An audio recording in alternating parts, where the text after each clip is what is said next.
저는 오늘 베드로전서 2장 1절 5절을 본문으로 균형 잡힌 성숙을 이룹시다, 이런 제목으로 은혜를 나누기 원합니다. 감사의 명절 추석절을 보내고 이제 추수의 계절을 맞아서 한 해의 결실을 잘 거두기 위해서 범사에 우리가 최선을 다하기를 결단하며 이 명절 이후의 삶을 살아갑니다. 생명이 있다면 성장해야죠. 성장의 결과는 열매입니다. 추수를 눈앞에 두고 풍성한 수확을 위해서 마지막 성장의 마무리를 잘해가면서 이런 자연 만물의 환경적인 수확과 성장뿐 아니라 우리 개인의 삶의 모습 속에서 2024년 좋은 열매를 맺고 균형 잡힌 성장, 한마디로 성숙을 이루어갈 수 있기를 바랍니다. 단순하게 성장하고 수확하는 것에만 관심을 갖기보다는 우리의 성장인 균형 잡힌 성장, 바로 성숙을 이루기 위해 우리의 관심의 폭을 더욱 넓혀야만 하겠습니다. 오늘 본문에 우리가 구원에 이르도록 자라라고 했습니다. 하나님이 우리에게 구원해 주신 것으로 다 끝났다고 말하지 않고 구원에 이르도록 자라가라. 결국은 예수님 믿고 구원받으면 어린아이와 같은데 성장을 하라, 성숙을 이루라는 말이죠. 어느 정도로 예수님을 모퉁이돌 삼고 아름다운 믿음의 덕을 세워 집을 짓고 하나님이 기쁘게 받으실 수 있는 삶의 향기로운 제사, 그래서 거룩한 제사장이 되라고, 그래서 균형 잡힌 성숙을 이루라고 오늘 베드로가 우리에게 권면하고 있습니다. 어떻게 하는 것이 균형 잡힌 성장, 우리의 삶의 성숙을 이루는 일이 되겠습니까? 풍성만 하지 않고 어떻게 하는 것이 알곡이 되겠습니까? 라는 말이죠. 균형 잡힌 성숙을 이루기 위해서 청산이 선행되어야만 합니다. 오늘 1절에 베드로가 우리가 청산해야 할 것들을 열거하고 있습니다. 그러므로 모든 악독과 모든 기만과 외식과 시기와 모든 비방하는 말을 버리라고 성숙의 선언조건을 제시합니다. 우리가 성장하고 성숙을 이루기 전에 장애 요인을 제거하라는 것입니다. 잘 성장해서 모든 것이 잘 이루어진 것 같은데 장애 요인이 있으면 결국은 그것이 의미가 없게 되는 것입니다. 풍성한데 까보니까 빈 껍데기라, 그건 아무리 좋은 수확을 거두어도 의미가 없는 것이죠. 여러분이 항상 하나님 은혜 안에 믿음으로 살면서 잊어버리는 게 뭐냐? 건강하다고 착각하고 삽니다. 근데 사실은 병든 게 많아요. 육신도 그렇잖아요. 자꾸 몸이 아프면 빨리 병원에 가서 진단해 봐야 하는데 건강하다고 생각하니까 별일이 없다고 생각하고 자기가 의사가 되고 자기가 약사가 돼가지고 자기 나름대로 자기 병에 대해서 처방을 하고 이거 좋단다 저거 좋단다, 그래서 적당하게 살아가지만 나중에 병이 깊어지면 이것이 큰 문제가 생길 때가 있습니다. 그러므로 여러분, 우리는 1년에 한두 번 꼭 점검을 해봐야지 되죠. 아직도 몇 년 동안 병원에 안 가신 분들은 좀 정신 차리고 가셔서 점검해 보세요. 그래서 병을 키우라는 얘기가 아니라 발견하라는 얘기죠. 똑같습니다. 영적인 상태도 그렇습니다. 영적으로 병들어 있는데 내가 믿음이 좋다고 생각하고 내 신앙에 문제가 없다고 생각합니다. 여러분, 영적 질병을 진단하고 치료받는 일에 무관심하다가 영적 균형을 잃어버리고 세상 사람들에게 비방거리가 됩니다. 나는 기도하는데, 나는 주의를 지키는데, 나는 나름대로 믿음 생활 잘한다고 생각하는데 세상의 사람들이 볼 때 냄새나고 더럽고 여전히 자기들하고 다를 게 없는, 그래서 우리 보고 손가락질하는 이유가 뭐냐? 내가 구원받았고 믿음 생활 잘하는 것 같은데 영적으로 병들어 있는 부분이 있다는 사실, 우리는 인정해야지 됩니다. 내가 영적으로 병든 것을 인정하지 않을 뿐더러 고치려고 하지 않습니다. 자기 신앙을 고치려고 하지 않는다. 내 신앙의 문제점에 대해서 누가 말을 하면 화를 낼 때가 있다. 여러분, 우리가 영적 장애를 인정해야만 합니다. 먼저 우리의 마음속에 악독을 제해버려야만 합니다. 여러분, 다 좋은 생각만 가지고 사시는 것 같아도 마음에 들여다보면 악독이 있습니다. 악한 줄 알면서, 잘못된 줄 알면서 내 마음속에 독한 마음을 품는 것이 악독입니다. 마음에 미움이나 분이 없는 사람이 어디 있겠어요? 그러나 성경은 말합니다. 너의 마음속에 미움과 분노가 올 때 이것을 도구로 자리 잡게 하지 말아라. 에베소서 4장 26절에 분을 내어도 죄를 짓지 말며 해가 지도록 분을 품지 말고라고 권면한 말씀이 있습니다. 지금 태연하게 앉아 계신데 여러분 속에 이만한 암덩어리처럼 마음속에 독이 있을 수 있다. 저도 여러분도 독을 제거하고 살아야지 됩니다. 그래서 사람이 이것이 꽉 차면 눈에서 자기도 모르게 독기가 나와요. 마음에 원한이나 분한이 찬 사람은 평범한 말을 하는데 그 말 속에서 이상하게 독한 냄새가 나요.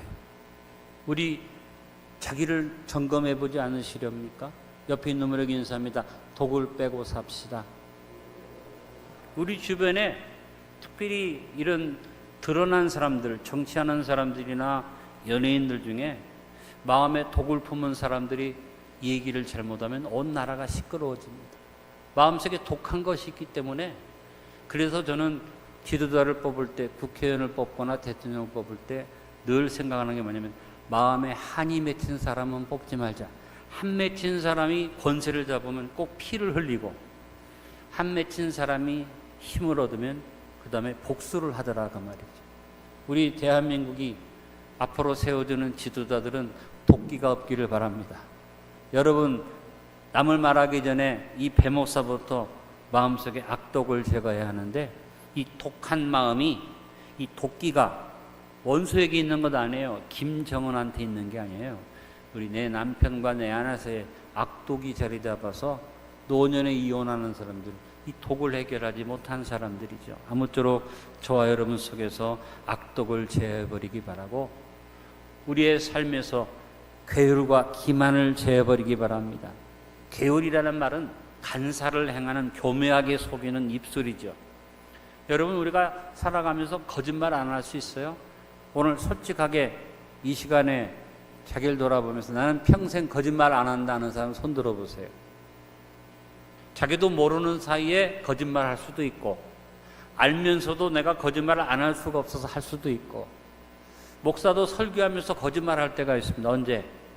여러분에게 실감나게 하려고 예화를 들 때 책에서 읽어놓고 마치 자기가 겸한 것처럼 그렇게 예화를 드는 경우가 있어요. 그러다가 쫓겨난 목사님도 계시더라고요.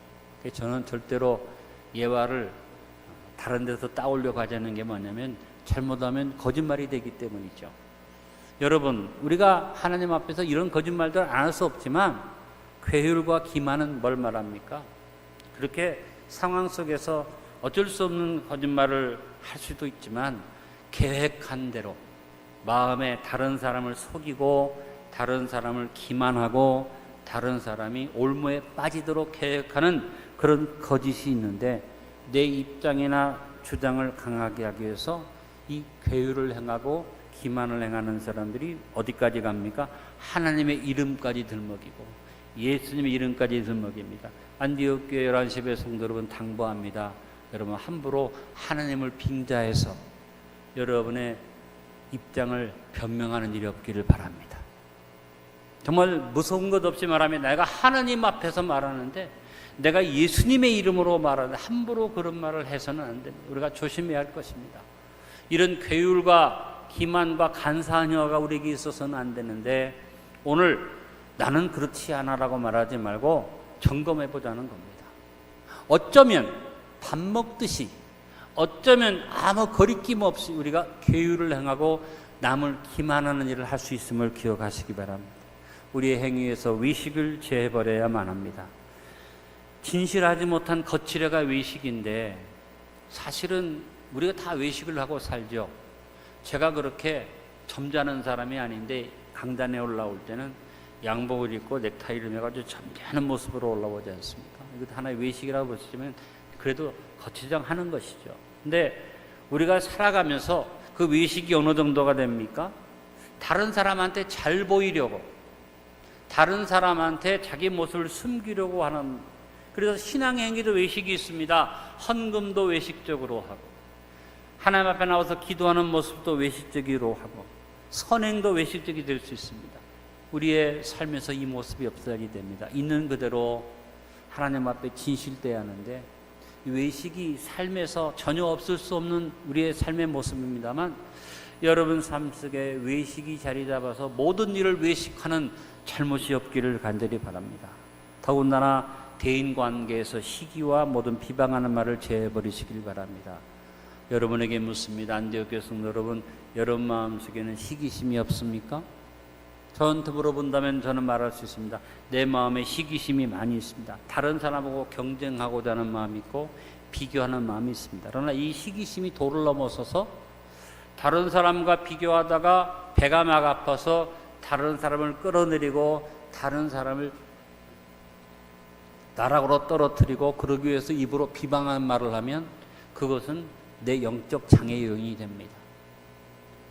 교회 안에 말을 만드는 사람들이 있습니다. 안디옥 교회는 없어요.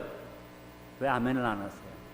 말을 만드는 사람이 있어. 어떤 사람입니까? 없는 말을 지어서 또 남의 이만한 단점을 부풀려서 확인되지 않은 말을 막 꾸며가지고, 여러분 이와 같은 일들이 평범한 사람들의 삶에도 있으면 안 되지만 특별히 지도급에 있는 사람들은 그런 일을 하면 안 되잖아요. 그런데 지금 우리나라에 저 여의도에 난무하는 게 뭡니까? 비방하는 말. 잘해도 비방하고 못하면 더 비방하고 문제가 아닌 것을 문제거리로 만들고, 지금 나라가 큰 문제가 없는데 대한민국에 계엄령이 선포된다고 협박을 하고, 어떤 사람은 나와서 북한과 우리가 통일할 필요가 없다고 말하고, 참 답답한 일이 많이 있는데 정신을 바짝 차리면서 주님 앞에 우리가 서야 할 것이고, 특별히 우리 예수 믿는 사람들은 서로 자주 만나니까 비방하는 말이 습관이 되는 사람이 되지 않게 하자. 나도 모르는 사이에 남의 말을 많이 하게 되는 경우가 있는데 우리가 점검해 보자. 이 얘기를 여러분이 들으면서 다른 사람 생각하지 말고 자기를 생각하시기 바랍니다. 이 말은 그 집사님한테 해당, 아니요. 이 말이 오늘 여러분에게 해당되는 거예요. 오늘 여기 앉으신 여러분 한 분 한 분에게 시기와 비방하는 말이 있는지를 살펴보고 여러분을 점검하기를 바랍니다. 이 외에도 오늘 베드로가 열거한 이런 악독한 일들 외에도 영적 성숙을 제해하는 많은 것들이 있습니다.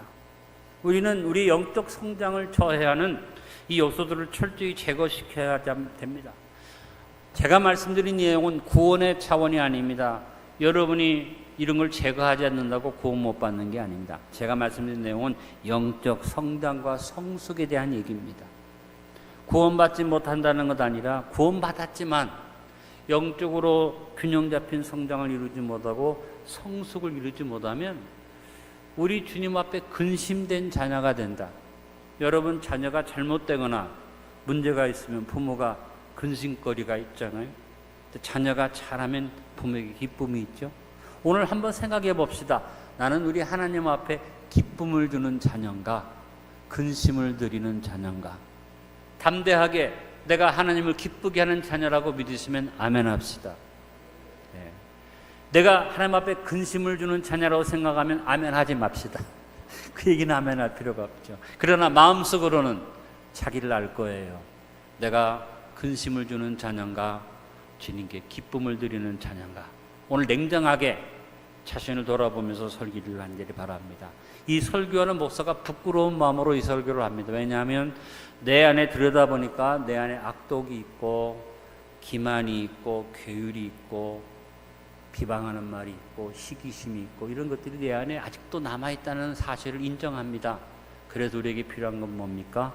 끊임없는 가지치기를 통해서 균형 잡힌 성장, 성숙을 이루고 좋은 열매가 맺힐 수 있도록 노력합시다. 다시 한번 옆에 있는 분에게 인사합니다. 도끼를 빼고 삽시다. 오늘 여러분에게 드리고 싶은 가장 중심적인 내용은 이거예요. 마음속에서 도끼를 뽑고 살자. 내 마음속에 악독, 시기, 분노, 미움을 뽑아버리고 내 영적인 성장을 방해하는 것들을 제거하고 살자. 여러분에게 묻습니다. 여러분 다 건강하시죠? 근데 다 장애자입니다. 여러분 다 건강하다고 자부할지 모르지만 다 장애자예요.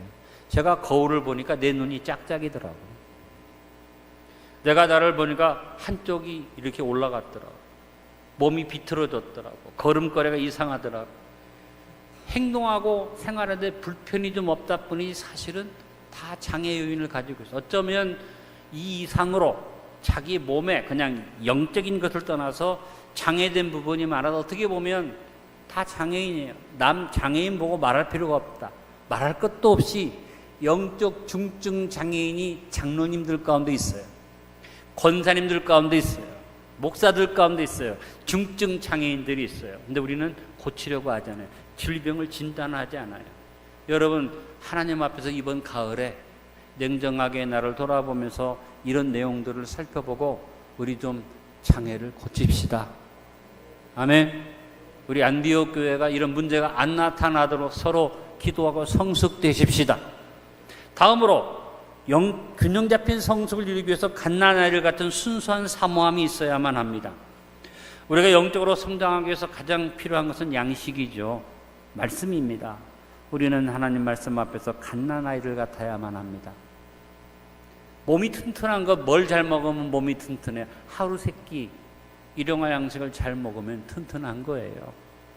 뭐 기름지고 좋은 것 안 먹어도 영적인 끼니를 거르지 않고 영양 섭취를 잘하면 우리는 건강할 수 있습니다. 제일 중요한 게 뭐냐면 영적 양식이 끊임없이 공급돼야죠.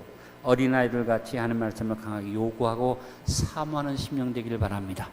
오늘 하나님 전에 올라오면서 오늘 무슨 말씀을 주실까 사모하고 오셨습니까? 어떤 분이 배목사야 너 설교를 네가 잘해야지 사모하지 네 얘기를 들으면 참이 온다 그런 분이 계시면 제가 대단히 죄송하게 생각합니다. 그러나 여러분 제가 좀 부족돼도 하나님 말씀을 사모함이 여러분 있기를 감히 요청합니다. 오늘 무슨 말씀을 주실까? 오늘 어떤 말씀을 받을 수 있을까? 이런 마음이 우리 속에서 있어야지 됩니다. 어린아이가 엄마 다른 어떤 것보다도 엄마 저쩌 하는 것처럼 내 마음에서 다윗은 시편 119편 13절로 16절 이렇게 말합니다.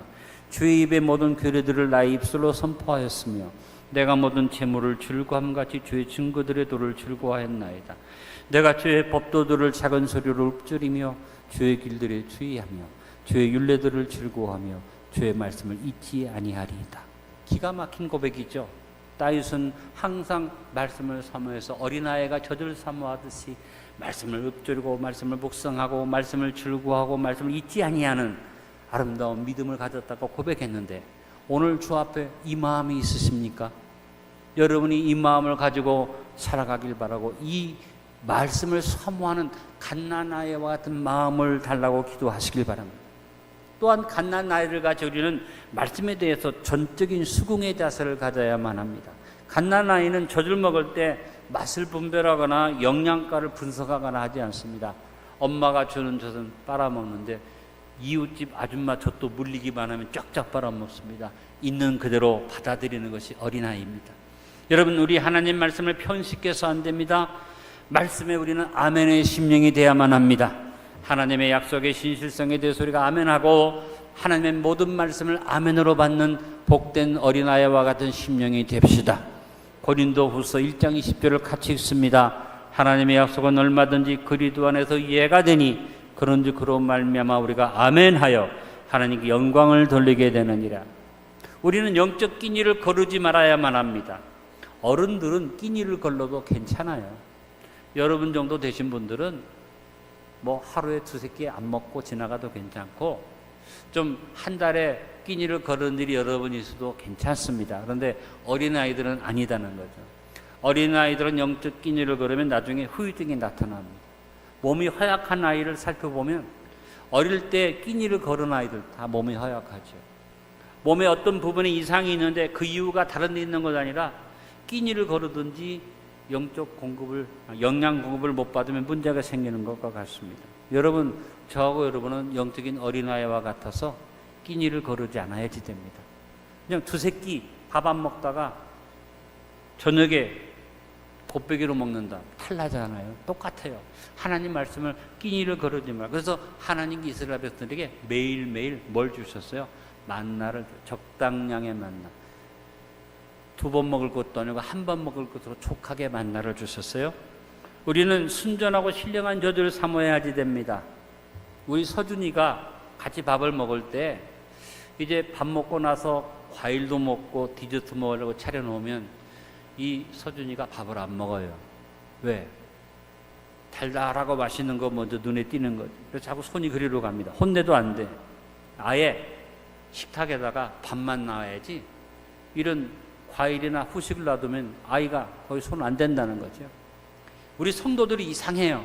그래서 하나님 말씀을 있는 그대로 받기보다 주석을 좋아하고 간증을 좋아하고 여러 참고되는 책자들을 좋아해서 같이 놓여져 있는데 성경책은 덮어놓고 믿고 다른 책만 열심히 열어서 믿습니다. 어떤 분이 성경책을 덮어놓고 믿길래 뭐라고 그랬더니 목사님 덮어놓고 믿으라며요. 의심하지 말고 덮어놓고 믿으라. 그런 의미와 성경을 열지도 않고 덮어놓고 믿으면 안 되겠죠. 그런데 성경은 제대로 안 읽으면서 간증은 많이 읽어. 또 다른 이야기에 대해서는 귀를 기울이고 다른 얘기에 대해서는 많이 생각을 해. 담임 목사 설교는 다 잊어버리면서 텔레비에서 본 다른 목사 설교는 잘 기억을 해. 다 문제가 있는 겁니다. 여러분, 순수한 저질 사모하시길 바랍니다. 저도 목사지만 성경을 읽다 보면 막힐 때가 있죠. 답답할 때가 있습니다. 저도 사전을 쳐다보고 주석을 볼 때가 있습니다. 그러나 그런 일이 있을지라도 말씀을 해석할 때는 깊이 있게 어려운 말씀이라도 묵상하고 기도하면서 음미하면서 기도하면 말씀 속에서 우리가 신령한 저주를 얻을 수가 있거든요.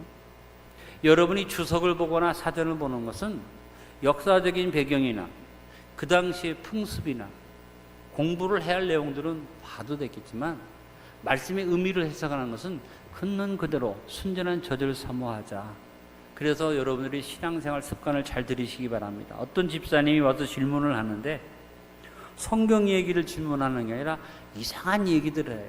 그래서 목사님, 내가 말씀을 들으니까 조상의 대대로 내려온 영적 저주가 있다고 그러는데 그게 뭡니까? 성경에 그런 얘기 없어요. 그런데 어디서 이상한 얘기 듣고 와가지고 조상으로부터 내려오는 영적 저주가 있다고 그러는데 그런 얘기를 합니다. 저는 잘 모르는 얘기를 하더라고요. 하나의 예입니다. 여러분, 말씀을 순전하게 받으시길 바랍니다. 있는 그대로 말씀의 순전한 저주를 사모하시길 바랍니다. 마지막으로 균형 잡힌 성숙을 이루기 위해서 덕을 세워나가야만 합니다. 말씀은 재료와 같고 이 재료를 가지고 내가 말씀을 많이 안다고만 자랑하지 말고 신령한 집으로 세움받게 되기를 바랍니다. 여러분, 그래서 오늘 본문에 베드로가 덕을 세우라, 덕을 세운다는 말은 오이코도메라는 말입니다.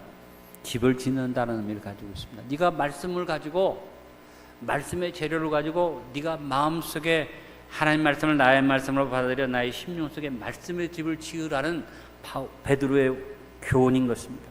여러분, 하나님의 말씀을 묵상하고 마음판에 새기고 말씀이 우리에게 주는 소원을 따라 내가 이루어지는 꿈을 꾸면서 주 앞에서 아름다운 믿음의 청사진을 잘 갖는 복된 심령으로 서게 되길 간절히 바랍니다. 다음으로 우리는 말씀을 삶 속에 접목시키는 말씀의 생활화가 이루어져야만 합니다. 말씀과 생활이 분리된 것 아니라 말씀을 내 삶에 잘 접목시키는 일을 해야만 합니다. 여러분, 하나님 말씀이 이루어지죠. 근데 하나님 말씀을 이루어 주십시오라고만 말하지 말고 나도 하나님 말씀대로 살겠습니다라는 그 마음이 있어야지 됩니다. 하나님이 이루어 주시는 말씀의 성취와 내가 이루어가는 말씀의 성취가 하나가 될 때 균형 잡힌 성장을 이룰 수 있는 것입니다. 아멘을 잘 하시는데 여러분, 아멘의 의미를 잘못 이해하면 아멘하고 여러분이 오히려 더 곤란한 경우를 당할 수가 있습니다. 여러분, 아멘의 의미가 뭐죠? 나는 그렇게 될 것을 믿습니다라는 고백이죠. 그러나 반쪽입니다. 다른 의미는 말씀대로 살겠습니다. 그 고백이 아멘입니다. 하나님의 축복의 말씀을 전할 때 성도들이 아멘 아멘 하는데 하나님께서 성도들이 아멘 하니까 그래 네가 말씀대로 되기를 원하느냐? 이루어 주시려고 보니까 그 성도의 삶이 그릇이 준비 안 됐어요. 아멘 했으니까 하나님 주시려고 그 성도의 삶에 그릇을 준비시키려니까 아멘 한 다음에 얻어맞고 아멘 한 다음에 고난이 오고 아멘 한 다음에 하나님의 청소의 손길이 오니까 힘들어지고. 하나 예를 들어 말하는 겁니다. 함부로 아멘 아멘 하지 말라는 게 뭐냐면 하나님이 이루어주시는 말씀을 아멘 믿을 뿐 아니라 나도 말씀대로 살겠습니다. 아멘. 두 가지가 이루어지는 이것이 말씀의 생활합니다. 여러분 삶 속에 말씀의 생활을 이루는 성도들로 서기를 간절히 바랍니다. 말씀의 성취를 이루어 주실 때까지 말씀을 붙잡고 인내하고 기다려야만 합니다. 여러분 공장의 기계는 재료만 딱 넣으면 틀에 의해서 기계에 찍으면 공장의 기계가 물건을 탁 내놓습니다. 교회에 와서 말씀만 받으면 다 이루어지는 교회는 공장과 같은 것이 아닙니다. 교회는 포도나무 같다 그랬습니다.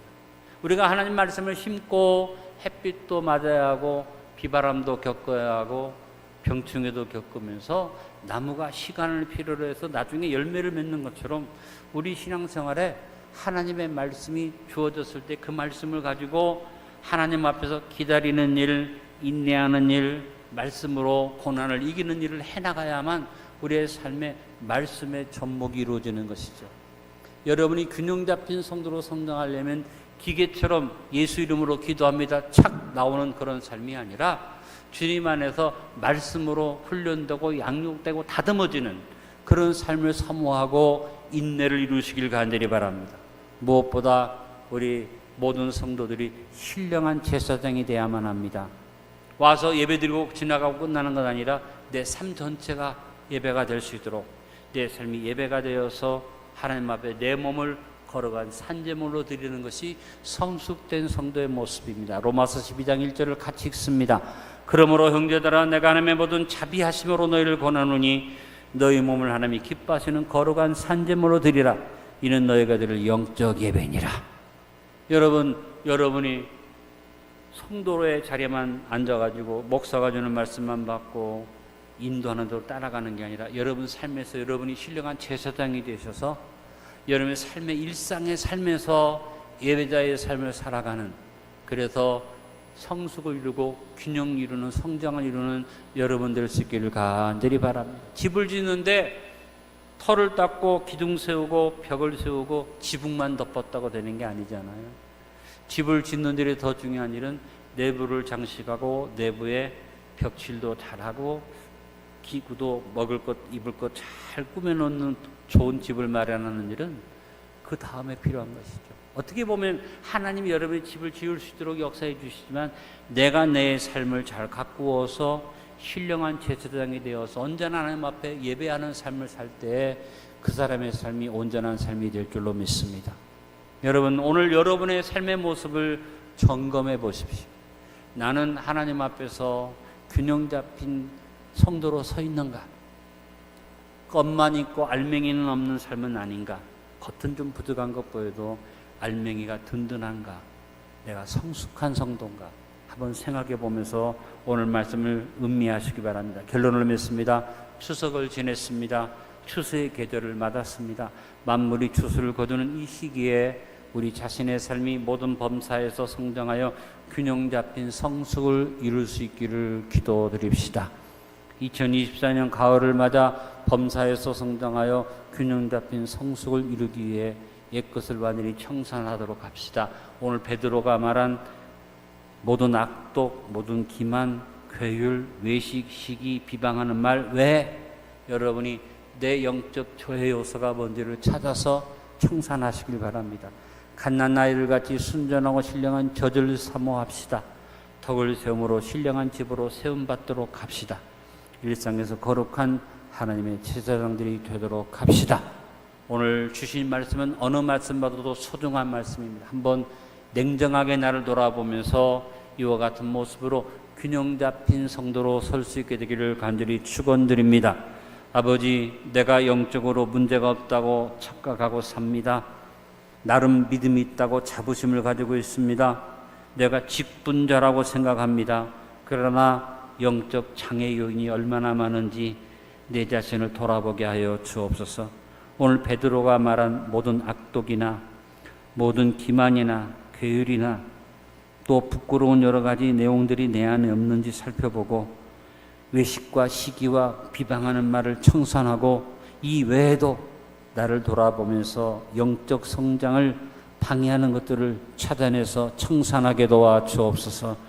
어린아이가 젖을 사모하듯이 말씀을 소모함이 넘쳐나 다윗처럼 아버지 앞에 말씀을 읊조리며 사모하게 도와주시고 아름다운 집을 짓는 덕을 세우는 성도가 되어 우리의 삶의 모습이 하나님이 이루어 주시는 것과 내가 이루어하는 것이 균형을 이루는 삶을 살게 하시고 작은 일상의 삶에서 거룩한 제사장으로 예배의 삶을 사는 우리가 되게 도와주심으로 우리의 삶이 거룩함을 이루고 성결함을 이루고 주의 뜻을 이루어가는 복된 삶이 되게 함께하여 주옵소서. 내가 영적 장애가 있음을 인정하게 하시고 찾아내서 주님 앞에 균형 잡힌 성장, 바로 알맹이가 튼튼한 성숙을 이루는 성도로 서게 함께하여 주옵소서. 예수님 이름으로 기도하옵나이다. 아멘.